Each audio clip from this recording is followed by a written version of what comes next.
OKC is going to be the first seed again. They won 67 games and Chet missed half the year. If he stays healthy, this team, I think they have a chance to break the single season wins record. I think they can win 74 games. That's how good I think they are.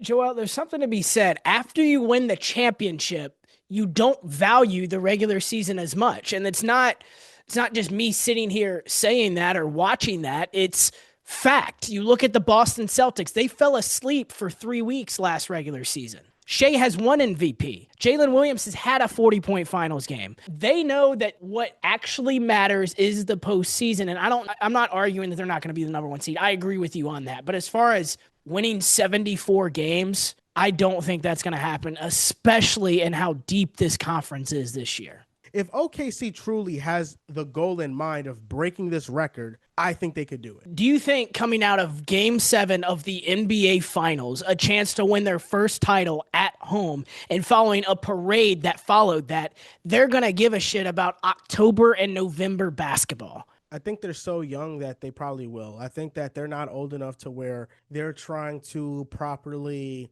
heal their bodies and do everything the right way and load manage. I think that they're a young enough team to where they're able to go all out for all 82 games and it not bother them.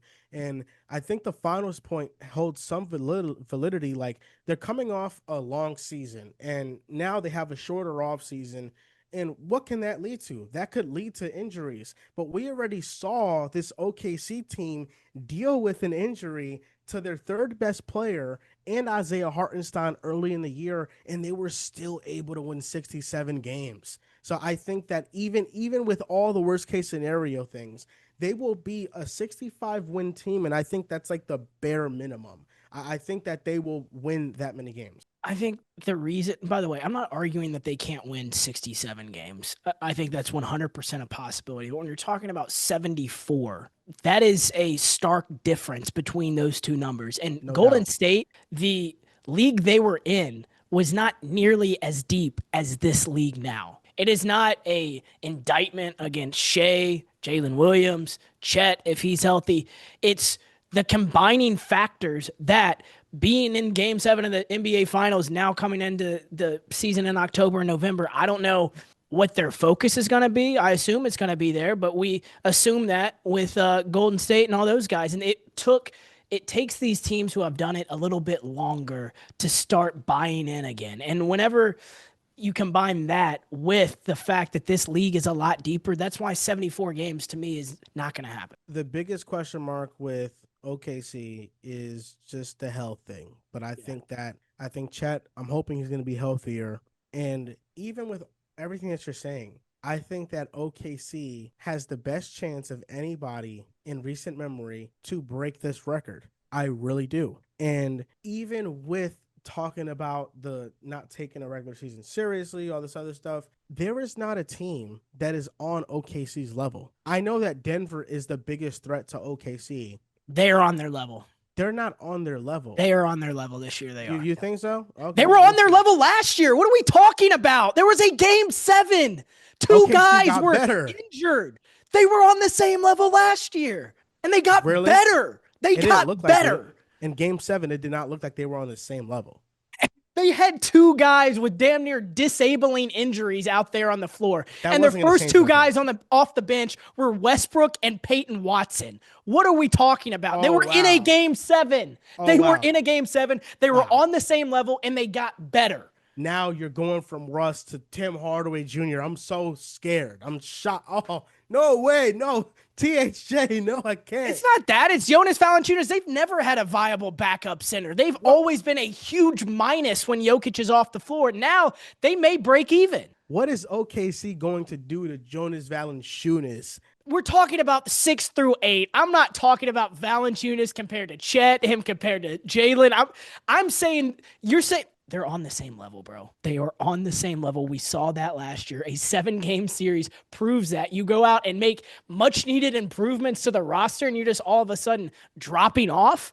I don't know where these calculations are going in your brain. Minnesota loses a role player. Their point guard is another year closer to 40, and they're just going to jump up to 3. Now Denver makes all the necessary moves they needed to make, and they got cheaper with more flexibility, and they're just not on the same level as a team team they just went 7 games with, people forget that second round series, and it's infuriating because not only did they have that 7 game series with them, they had the 7 game series with Indiana. I get in the regular season they won 67 games, but when we're talking about 74 games and looking at the Western Conference as a whole, Denver is on that level. They proved it last year, and they will prove it this year. The argument that you're using is flawed because you are holding against OKC that they won a championship and they won't take the regular season seriously.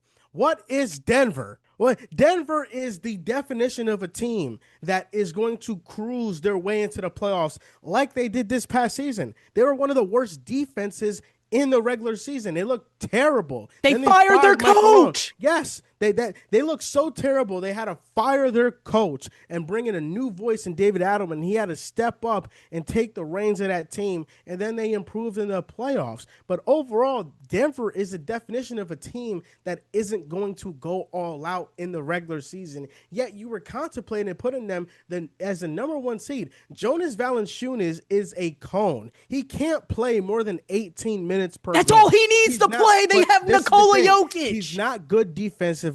Offensively, he provides post offense, but that is outdated in the modern day NBA.